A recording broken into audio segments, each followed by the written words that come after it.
but I have somebody here for you guys today. Would you like to please introduce yourself? How you doing, Vanessa? Hi, how are you? Good. My name's Gennaro Agresti, and I'm like a up-and-coming, I would say, pop rock artist. Okay, so Gennaro, right? Yeah. Like the San Gennaro feast? Exactly. Okay, I'm I was named like, after the saint of sausage and peppers. I actually went to the feast twice this year. It was my first time actually going. Okay. So I loved it. I can't wait till they come back again next year. No, it's great. You know, it's just sometimes it gets a little crowded, but Yeah, it's great, it was a little right? crazy, Yeah. but I was like, oh, okay, I think I could deal with this. Good for So you said you're an up-and-coming artist, right? Did you just start doing music? Or? I started, recording in 2010, Okay. but I've taken voice lessons for like 9 years with a private teacher. His name is Sam Harkness out of Manhattan. Very, very good teacher. And I also studied acting for 2 years at Herbert Berghoff Studios down in the Village. So I have that background. And yeah, I saw that you did a little acting. You played alongside some people. What were you featured in? Well, the best thing I was featured in was an episode of Law and Order. Regular or SVU? No, the regular Law and one? Order, where I was a police officer, and what I had to do was take people away from looking at a dead body. That person got shot with a shotgun. So you got your shine there. Yeah, that was the one that you could see me in. The other ones was in the background. In the background. Yeah. How was that experience acting and being? Oh, that was a lot of fun, you know. Like it was. Yeah, I mean, you get to look at the camera. You think, wow, this is great. It's gonna be my big break, and also they feed you twice, which isn't bad. You get paid a little bit, so that's so bad. As long as they feed you, that's the good thing. Yeah, pay me about $7,500. Okay, that's not bad. No, for about 4 hours. That's not bad at all. No. So, what made you pursue a music career since you already, being that you already had your Well, I'm feet? a creative person. I always wanted to be in like either acting or singing. But when I started like in high school, I wrote a lot of lyrics, and one of my music idols was Elton John and Bernie Taupin. So I really wrote lyrics, and I kept on writing, but I had no outlet to like do the music because I really didn't know how to play music. So I studied piano for a little while, but then I dropped it.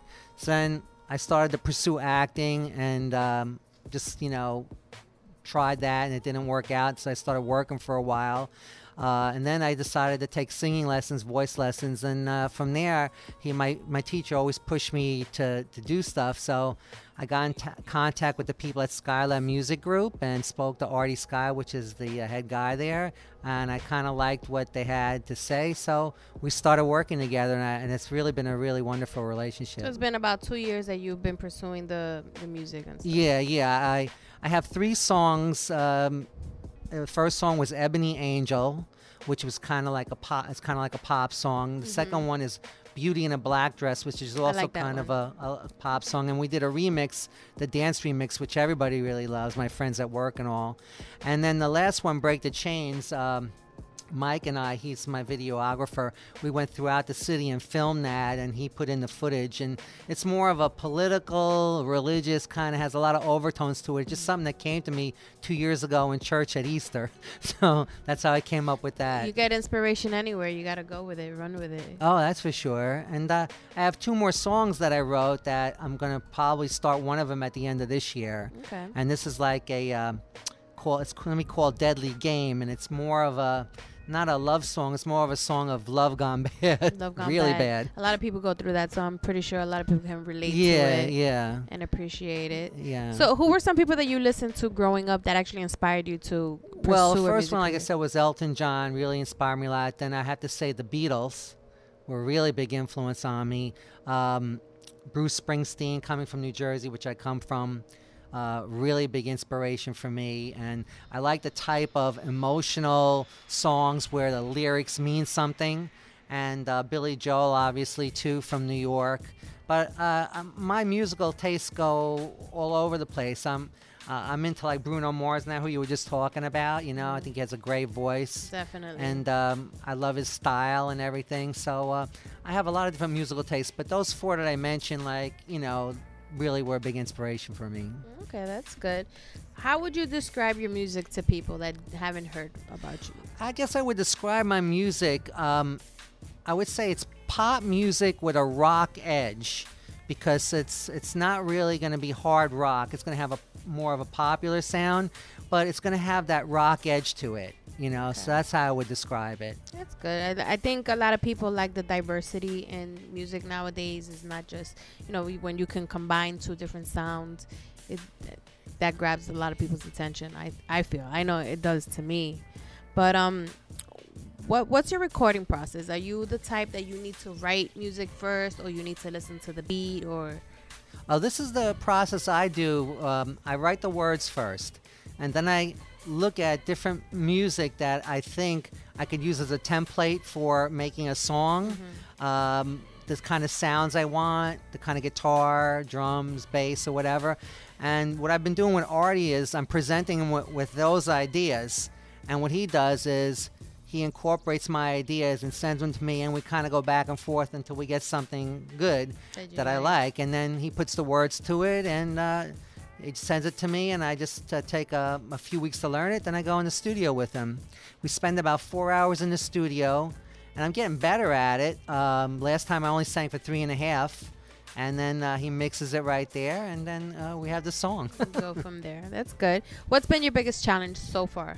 Being, you know, you're still in the early stages. The biggest challenge for me, obviously, is doing this more often. I have to save money in order to do this because I'm financing everything myself. Okay. So I'd like to go faster, but I need to save the money, so it takes a little time. That's why I have a lot of gap in between songs. Mm-hmm. And that's probably the biggest obstacle, because if I was doing it more, I would probably learn more. Mm-hmm. So, you know, I want to learn. I want to keep on doing it, and like where it comes to second nature. Have you had a chance to do any performances? Right now, I haven't had a chance to do any performances. I'm actually working on getting this next song done, so we have an EP, so we can market it like that. Okay. But I've been looking into a few places in Manhattan, like for open mics and stuff like that, where I can sing along, because I don't have a band, to sing along with a DVD that has the vocals removed. So a few of them said, yeah, that would be fine. Okay. So I got to put a few of those together and start practicing, because I don't have a band. It's just me. Yeah, it's just you. No, definitely that would be good. You know, you do your little instrumental CD, you put that in, and then, you know, just rock out and let people experience your music. I'm going to get into your first track. You said it was Beauty in a Black Dress, right? That was your first one? Well, Ebony Angel was first. All right, let's get into Ebony Angel first. Talk to me about this track. Well, this track, I was actually working at the time, and it came to me as a love song between two people, even though they're black and white. I want to show that there's no difference between anybody. We're all the same, and we all could love each other, no matter if we're black, white, Hispanic. So I wanted it. There's a line in there like where it says, there's no black and white, just shades of love coming down from above. That's what I meant. Okay, I like that. So let's get into that right now. This is Ebony Angel. Just as Girls, DTFradio.com. We'll be right back.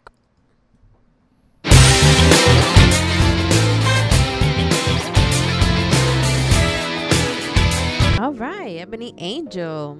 I liked it. So you haven't had a chance to perform it yet? No, I haven't had a chance yet.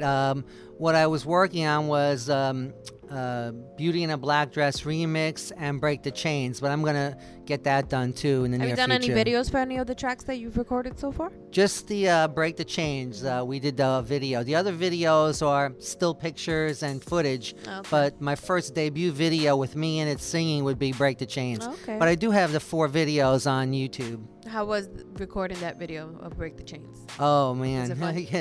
We did that on June 20th. It was 100 degrees that day. The first 100-degree day.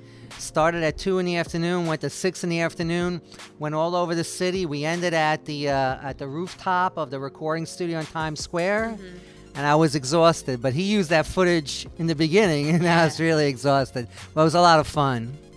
It's something that you look forward to doing. Yeah, I like doing that. I was on location, and you know, people all around. It just incorporated everything that was there in the city, and it felt real, you know, because it was real. Yeah, definitely. If you can collaborate with anybody in the industry, who would it be?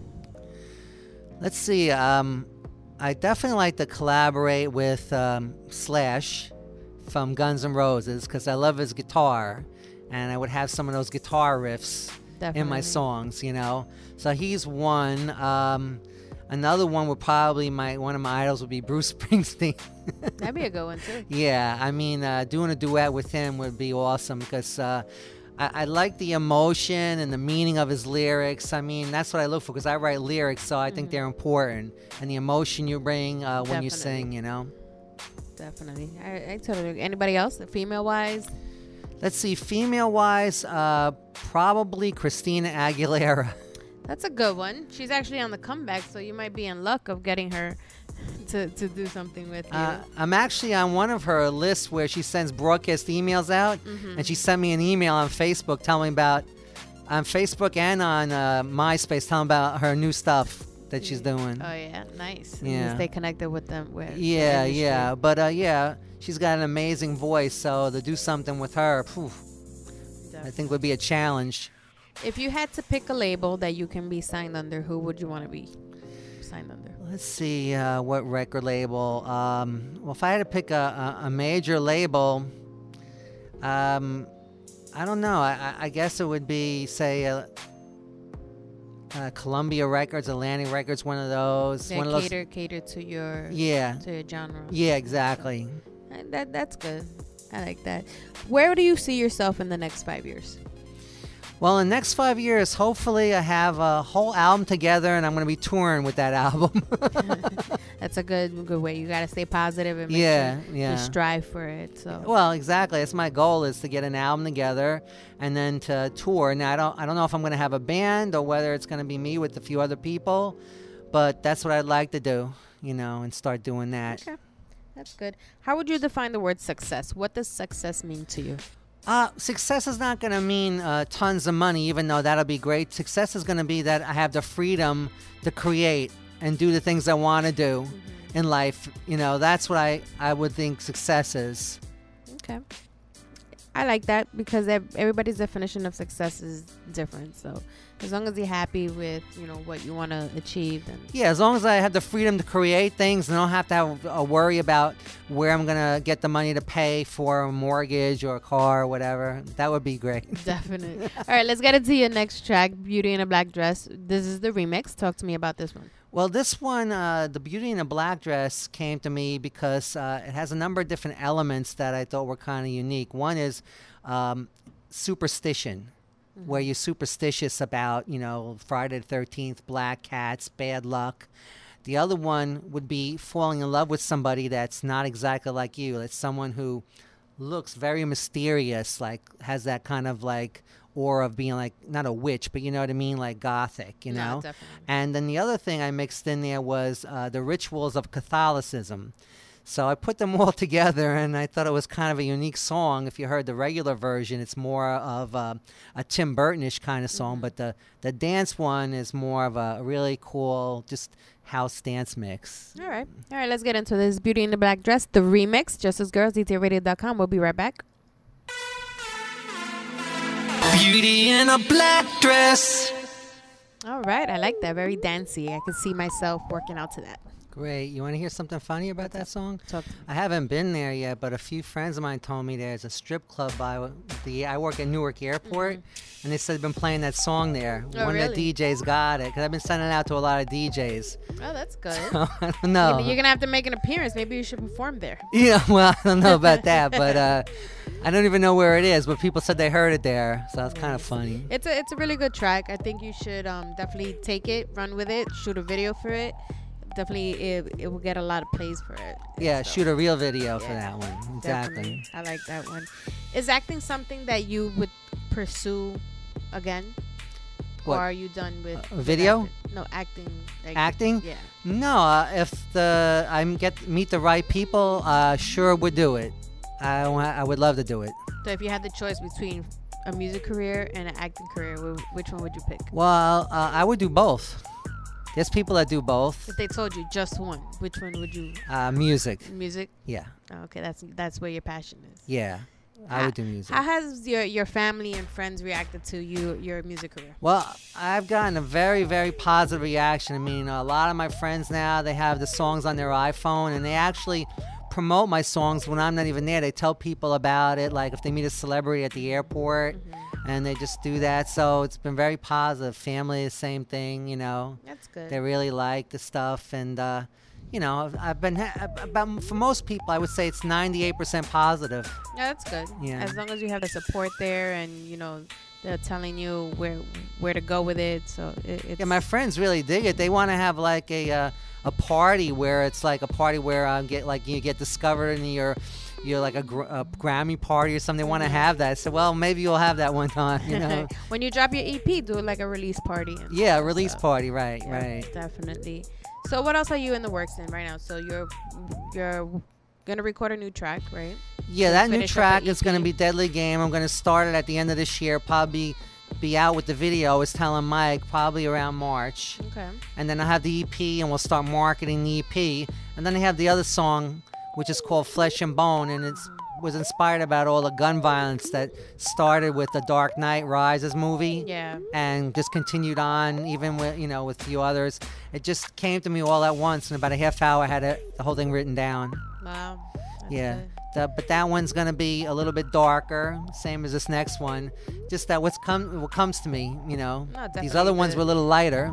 The events that go on in the world as well, you know, it has an effect on how people react to music and you know what people write as well. So Exactly. I think it would be definitely a good thing. So what else you have going on besides your music? Where can people look up your music? Oh, okay. Well, they definitely could look up the music on YouTube. I have the 4 videos there. They can go to MySpace. I have all the music there, and then I have a Twitter page at Gennaro Agresti and Twitter, and they have the links to all my music there. Okay. And Facebook, obviously. Okay, definitely. That's good. So we'll definitely put that out tomorrow as well with the recap of the show. I want to thank you for coming by. When you have anything else that you want to, push or promote, if you have a show coming up, definitely let us know, and we'll let our listeners, know about it so they can come and check you out as well. Oh, definitely, Vanessa. It was a pleasure here, and I have any new songs I have I want to let you guys know about. Definitely. Introduce your last track. All right, the last track is called Break the Chains, and this song is basically going to be about all the stuff that's going on right now that you see happening as far as killing, war, drugs, violence, all that kind of stuff, and also religion. So it has all those overtones to it, and it's more of a message song. I just sent it to a Christian radio station actually yesterday, and they're going to put it on their morning playlist. It's called I Am Radio. Oh, okay. That's good. All right, so this is Breaking the Chains, Just As Girls.